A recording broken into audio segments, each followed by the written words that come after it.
लाल लाली देखन में गई, खुद भी हो गई लाल। नाम नगर नवखंड निरात निर्गुण जे अमर फल जानी पजे, वर्षे मेघ हमेश। सतगुरु महाराज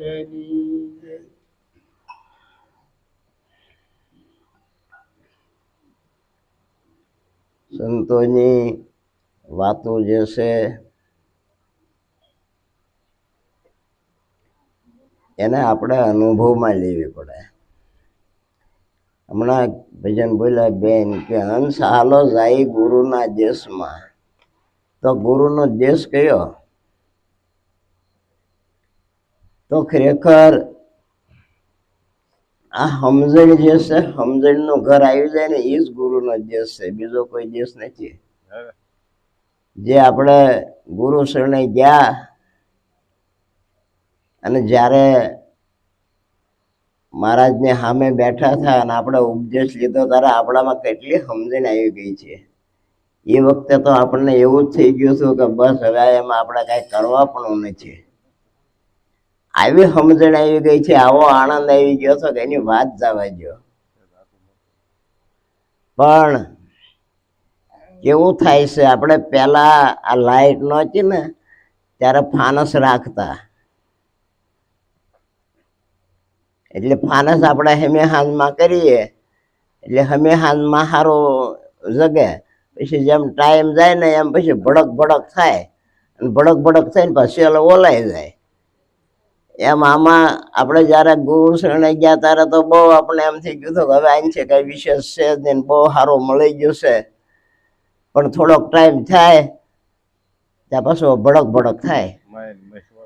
હા, મશ વળન પાછું ભૂહાવા માંડે. એટલે આ જ્ઞાન એવું છે કે આને આપણે રોજ આનો ઘસારો આપવો પડે. સંતોને અવારનવાર આપણે બોલાવવા પડે, આપણે ભજન સત્સંગ કરવો પડે. આમાં આપણે ક્યાં બીજો કાંઈ ખર્ચો કરવાનો છે? અને આપણે જો ભજન સત્સંગમાં કાયમ રહીએ ને તો આપણે મન આ માને એવું છે, નકર આ મન માને એવું નથી. અને આપણને બધાને એક જ સરખું મળ્યું છે, પણ આપણી યાદીમાં ન રહે એટલા માટે આ સંતોને આવવું પડે છે. જો આપણે યાદીમાં હોય તો અમે ક્યાં કાંઈ કરવા પણ છે? બધાને એક જ સરખું પીરસ્યું છે. અને સંતોને જ હંસની ઉપમા આપી છે, પણ હંસ ગતિ આપણામાં આવે તો થાય. કારણ કે ગુરુ શરણે આપણે ગયા તો આપણે જે કાવા દાવા હતા, જે આપણે અંદર અજ્ઞાન દિશા પડે છે, આ બધું આપણે છોડાવી દીધું. આપણે પહેલે ગુરુ મહારાજે તન મન ધન અને શિષ્ય શા માટે લીધું કે ભાઈ આ તારો ખરાબો બધો છે ને એ કાઢી નાખ. અને એ આપણો ખરાબો બધો એને લઈ લીધો અને આપણે એને સોખો આપ્યો. એ કે અત્યાર સુધી જે કાંઈ તે કર્યું છે એ તારો પાપ સારું કાર્ય કર્યું કે ખરાબ કાર્ય આ બધો નાશ થઈ જશે, પણ હવે છે કરતો નહીં. અને જો હવે છે કરીએ ને તો પાછું આપણે નીકળવું મુશ્કેલ થઈ જશે. કે આવું આપણને સમજણ આપી છે ગુરુ મહારાજે. અને ખરેખર જે ગુરુ શરણે ગયા છે અને જે ખરાબ કાર્ય કરશે ને એને તો ડબલ દંડ આવવાનો છે. જે નથી આવ્યા એને તો વાંધો નહીં આવે, એને તો અજાણતા થાય છે કે જેને ખબર નથી. પણ જેને ખબર છે એને આમાં વધારે ધ્યાન આપવું પડે એવું છે.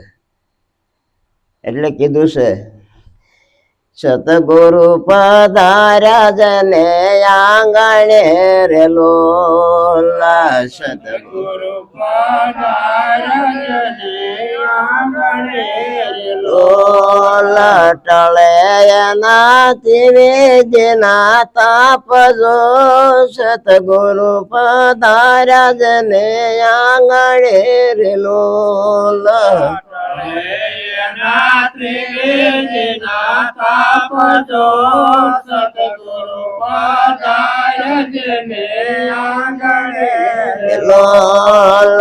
સુરતાએ જલી વધામણી રેલો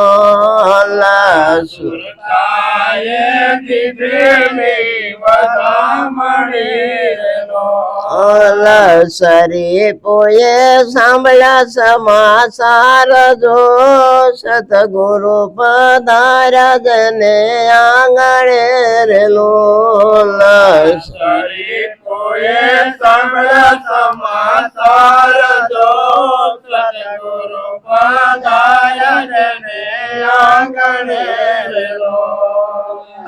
સદગુરુ જો આપણે આંગણે પધરાવ્યા હોય તો આપણે પધરાવ્યા જ છે, આપણે હોય એમ નહીં. સદગુરુ જ આપણે પધરાવ્યા છે, કારણ કે આ તન મન ધન અને શીશ ગુરુ મહારાજનું લીધું છે. આપણે શીશ ગુરુ મહારાજનું, આ બધા ગુરુ રૂપ છે. અને ગુરુ જો આપણે આંગણામાં દેહ રૂપી આંગણામાં આપણે ગુરુને પધરાવ્યા હોય તો શું કે છે કે ભાઈ ટળે એના ત્રિવિધિના તાપ. હવે ત્રિવિધિના તાપમાં જો કે આખું જગત બળે છે. આજી વ્યાધિ અને ઉપાધિ આ ત્રિવિધિનો તાપ છે. આમાંથી કોક ને સમજીને ઘણાને સમજીને આવી જાય તો નીકળી જાય છે, ને ઘણાને સમજીને હશે છતાંય નથી નીકળી શકતા, કારણ કે આ ક્રિયા અહીંયા હાલતું જ નથી. કારણ કે કાંઈક આપણે આજી એટલે આપણે, ઉપાધિ એટલે બીજાને, વ્યાધિ એટલે અડખા પડખા વાળાને, આ બધી ચાલુ જ રહેશે. પણ આમાંથી આ નીકળી જવું પડે એવું છે, કારણ કે બધું આપણે છોડાવી દીધું છે. આ તાપ આપણા અવગુણ કોક ગાયક ગાવા જવાનો શું વાંધો છે આપણને? શું વાંધો? આપણું ક્યાં છે? ગુરુ મહારાજ નું છે. એ જે કઈ કહેશે ગુરુ મહારાજ ને કહેશે, આપણને ક્યાં લાગુ પડે કઈ? પણ આપણે હું મારું છે એમ માનીને બેઠા છે એટલે જ આ મોટી મુશ્કેલી ઊભી થાય છે. જો આપણે નક્કી થઈ જાય કે ભાઈ આ જે હું નથી, તો ગાળ્યું ગમે આપણે વાત ખરાબ કરે તો આપણને કઈ સોટવાની નથી.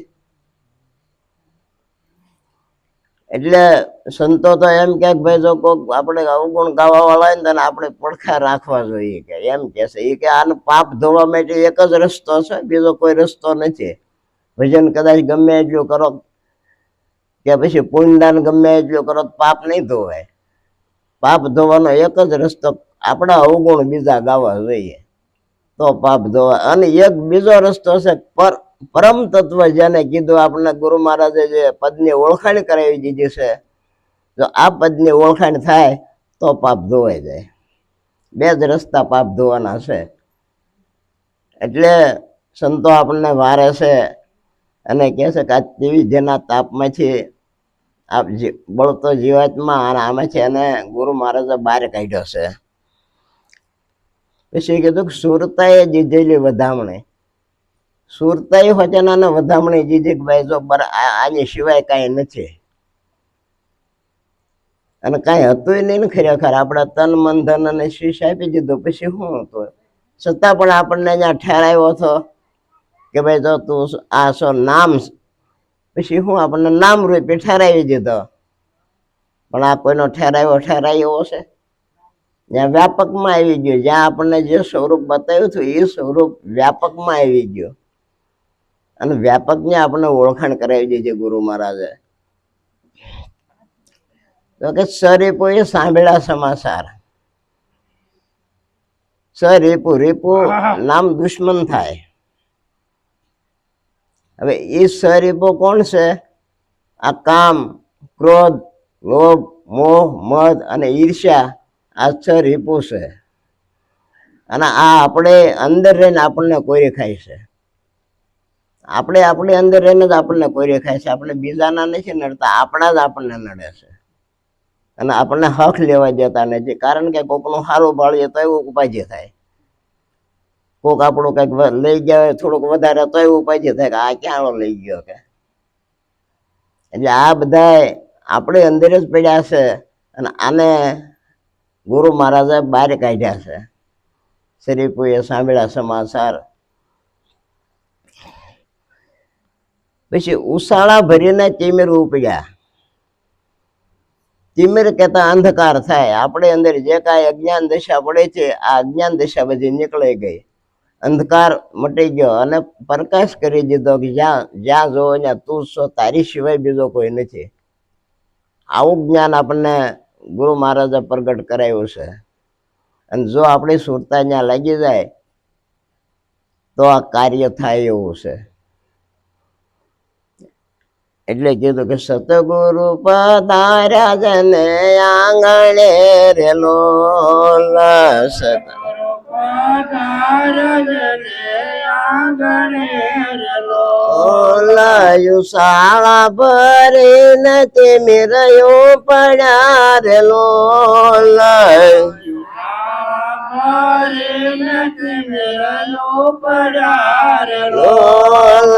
પાછળ સાલા કામય ને ક્રોધ જો સતગુરુ પધાર્યા જને આંગણે રે લોલ. કામય ને ક્રોધ જો સતગુરુ પધાર્યા જને આંગણે રે લોલ.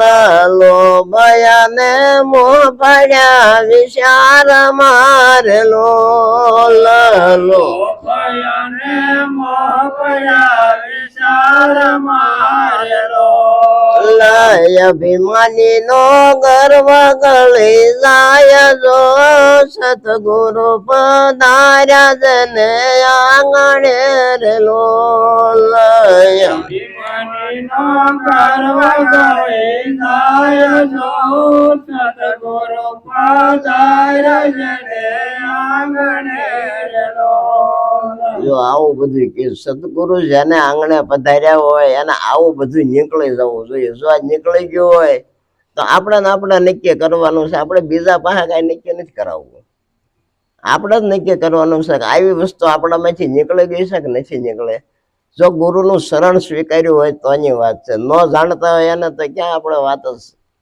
પણ જેને સદગુરુના સાનિધ્યમાં ગયા છે એના માટે આ વાત છે. ઉસાળા ભરીને તિમિર ઉપડ્યા. પાછળ ચાલ્યા કામ અને ક્રોધ. આ કામે નીકળી ગયો અને ક્રોધે નીકળી ગયો. તો સંતો એમ કે છે કે ક્રોધ રહેશે ક્યાં? આપણા ક્યાંય ક્રોધ ને રહેવાનું ઘર છે ક્યાંય? આ તો સમજવા જેવી વસ્તુ છે. આપણે ક્યાંય ક્રોધ નથી રહેતો. કોઈ બતાવો હાલો ક્યાં ક્રોધ રહેશે, પણ આગળ તરત આવે, વાર જ ન લાગે. તો આ જાણવા, આ વસ્તુને સમજવાની છે. અને આપણે ક્યાંય મગજમાં લેવાના. મગજમાં આપણે લઈએ તો આવે ને ક્રોધ, પણ આપણે મગજમાં જ ન લઈએ તો બોલે ને બોલવા દે, આપણને શું ફરક પડે? તો ક્રોધ ન ચડે. કટુ વસન કોઈક બોલે ને એટલે ક્રોધ આવે. એટલે આપણે આ ક્રોધને લાવવાનો નથી. બોલે અને બોલવા દે. આપણે હરિભજનમાં રહીએ એમ કે છે ને મીરાબાઈ. અને આવા જ એને ઝેર પીધા થા. ઓલું ઝેર તો કોઈથી ન પીવાય, પણ આ સમાજના જે કટુ વસન હતા ને આવા ઝેર સંતોએ પીધા છે. લોભ અને મોહ પડ્યા વિચારમાં. પછી લોભે નીકળી જાય ને મોહે નીકળી જાય. આવું બધું એક બે વસ્તુ કામ અને ક્રોધ જાય ને જે પછી વાહ બધું ભાગવા માંડે. એ પછી ઉભો રાખવો હોય તોય ન રહે. અભિમાની નો ગર્વ ગળી જાય. અભિમાન કોને છે આની અંદર? આ મન ને અહંકાર છે. અહંકાર રૂપી આ નાગ કીધો છે, હાથ ફૂણ વાળો. અને આને નાથવા કૃષ્ણ ગયા થા પાતાળમાં. એમ આપણને આ નાચી દીધા છે ગુરુ મહારાજે, પણ આપણને ખબર નથી. કારણ કે હાથ ફૂણ વાળો નાગ હશે કોઈ ભાડ્યો છે, કોઈ જોયો હશે? તો કૃષ્ણ ભગવાને હાથ ફૂણ વાળો નાગ નાચ્યો હતો. તો હાથ ફૂણ વાળો કોણ આ બે આંખ્યું, બે કાન, બે નાક, મોઢું, આ હાથ ફૂણ વાળો નાક. હાથે ફૂણ એટલે આપણે સારું જોતા નહીં, સારું સાંભળવું નહીં, સારું બોલવું નહીં. આ હાથે હાથ સમદર ખારા છે. સાચે સમદરને પેટમાં પસાવી મૃત્યુને હાથમાં નસાવવું, શંકર મહારાજ કહે છે. આ હાથ સમદર છે. એટલે કીધું સંતો, એક સાત સમદર બોધ હૈ બંદર, અગ્નિ કા બનાયા યંત્ર, નહીં કુછ જંતર નહીં કુછ મંત્ર, ને સાલે સ્વતંત્ર. જો આ શરીર ઉપર વાત કરી છે બધી. આને ક્યાંય મંત્ર મારવો પડે? હાથ હલાવે? આપણે શરીરને કોઈ પણ કાર્ય કરવું હોય તો ક્યાંય સાપ દબાવી પડે એવું થાય? ઓટોમેટિક સિસ્ટમ છે બધી. આપણને ખબર નહીં ને, આપણે મોટરસાયકલ લઈને જતા તો આપણને ખબર નહીં ને, બ્રેક લાગી જાય, કલશ જાય, બધું થઈ જાય. નહીં થઈ જતો? ક્યાંય સામું ધ્યાન રાખવું પડે? એમ આ સ્વયં સંચાલિત આ શરીર બનાવ્યું છે ઈશ્વરે, તો આપણે આને વ્યવસ્થિત રાખવાનું છે.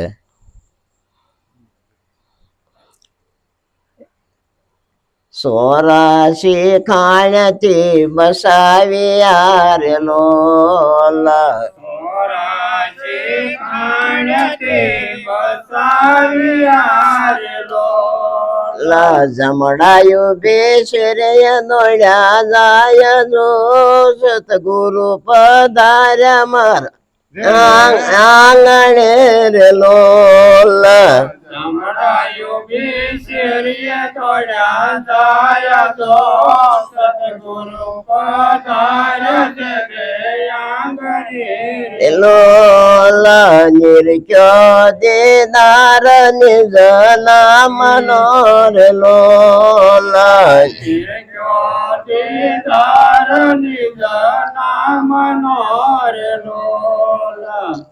સોરાશી ની ખાણ છે બસે. સોરાશી હમણાં આપણે વાત કરીએ ને, આ કામ, ક્રોધ, લોભ, મોહ, મદ ને ઈર્ષ્યા, આ 100 રાશિ છે. અને આ 100 રાશિ માંથી આપણે ગુરુ મહારાજે મુક્ત કરાવી દે. ઓલી 100 રાશિ તો હોય કે નહીં કોને ખબર છે? પણ ખરેખર આ 100 રાશિ માંથી જો આપણે નીકળી જાય ને, તો આ બધું જન્મ મરણ મટી જાય એવું છે. બીજી 100 રાશિ તો હોય ખરી. હવે પાપ કરે તો કે સ્વર્ગમાં જાય, નરકમાં જાય, અને પુણ્ય કરે તો સ્વર્ગમાં જાય. તો આમાં કોને ખબર છે? ઉપર જાય કોઈ જીવતા ગયું છે, અને મર્યા પછી જાય તો એ કોઈને કહેવાનું નથી. આમાં કોઈને ખબર તો છે નહીં. આ તો શાસ્ત્રો એ બતાવી દીધું છે, અને આપણે એ પ્રમાણે નક્કી કરી નાખ્યું છે. પણ ખરેખર એવું કાંઈ છે નહીં. આ તો જેની ગુરુનું સાનિધ્ય છે એવું છે, એને આ બધી ખબર છે કે ભાઈ આ વસ્તુ આપણને ઊંધા પાટે ચડાવે છે. બધા શાસ્ત્રોની અંદર સમજણે છે અને અણસમજણે છે. પણ જેની આ જ્ઞાન માર્ગ લીધો છે એને શાસ્ત્રો સમજાય છે, નથી સમજાતા એવું નથી. ગીતાજીની અંદર જ્ઞાન ભરપૂર ભરેલું છે, પણ ગુરુ જ્ઞાન જેને મળ્યું છે એ એને બરાબર સમજી શકે. અને જ્યાં સુધી ગુરુ જ્ઞાન ન મળ્યું હોય ત્યાં સુધી બરાબર સમજાય એવું નથી. કારણ કે કૃષ્ણ ભગવાન ખુદ કહે છે કે મારે જન્મ અને મરણ નથી. છતાં આપણે જોઈએ છીએ કે શાસ્ત્રોની અંદર એનો જન્મ થયો છે ને એનું મૃત્યુ થયું છે. તો કોને જન્મ મરણ નથી? એને જે શાન થઈ છે ને એ શાન આપણને ગુરુ મહારાજા કરી છે. આને જન્મ મરણ નથી, અને એને લક્ષો રચીમાંથી છોડાવ્યો છે. એટલે કીધું કે જમડા ઉભી શેરીઓ દોડ્યા જાય. એને જમ ક્યાં પકડે? જમે આગો ભાગે એની છે. જમ સહેજ ને જમ ક્યાં પકડવા આવવાનો છે? આ તો જમની આપણે ખોટી બીક બેહારી દીધી છે કે જમ આવશે, મારશે મોગરીના. કોને મારે? આ દેહ તો અહીંયા પડે પછી આ દેખાય આમાંથી મારો જો મારા. કોને મારવાના? કોઈ લાગે? આવું તત્વ આપણને ગુરુ મહારાજે ઓળખાવી દીધું છે, પણ આપણા મગજમાં ફિટ થતો નથી. આને નક્કી કરવું પડે. અન્ય સુરતા જો આપણે લાગી જાય તો ખરેખર આ પદ નક્કી થઈ જાય એવું છે.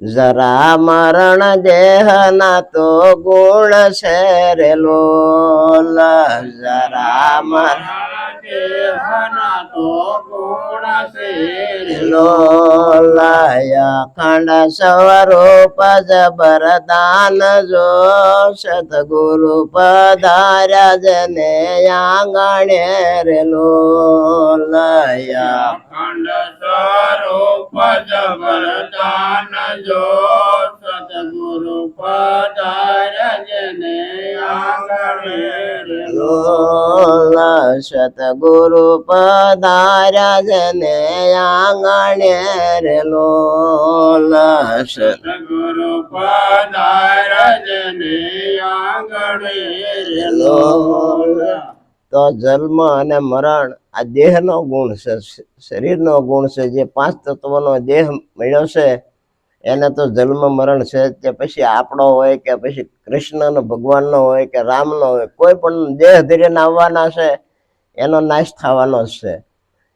પણ જે પદને એને જાણ્યું હતું એનો નાશ નથી. એ પદને આપણે ગુરુ મહારાજે ઓળખાણ કરાવી છે. જો આપણે ત્યાં સુરતા રહી જાય તો આપણે પણ જન્મ મરણ નથી. કારણ કે અખંડ સ્વરૂપ જબરદાન, જબરદાન નામનો જ મહિમા બતાવ્યો છે બધા સંતોએ, અને નામને આધારે ત્રીજ જવાય એવું છે. તો ખરેખર આપણે ભજન સત્સંગ પ્રેમથી અને ભાવથી કરવાનો, અને ભજન સત્સંગ અમુક ટાઈમે કર્યા કરવાનો. અને આપણે મેળાવડા હોય, ગુરુ પૂનમ હોય તો અવશ્ય હાજરી આપી. આમાં આપણને લાભ થાય એવું છે. આમાં કાંઈ નુકસાનીનો કેસ નથી. તમારો પોતાનો જે ખર્ચ થાય એ, બાકી તો આપણે કાંઈ લેવડ દેવડનો વહીવટ કાંઈ કરતા નથી. તો ખરેખર આ તો જીવનને ધન્ય બનાવવા માટે, આપણો મનુષ્ય જીવન જે આપણને મળ્યું છે ને એને સાર્થક કરવા માટેની જ આપણે આ મહેનત છે. આપણે બીજું કાંઈ કરવાનું નથી. તો આમાં બધાને ભજન સત્સંગ કરાવો અને આનંદ કરવો અને કરાવવો. સતગુરુ મહારાજની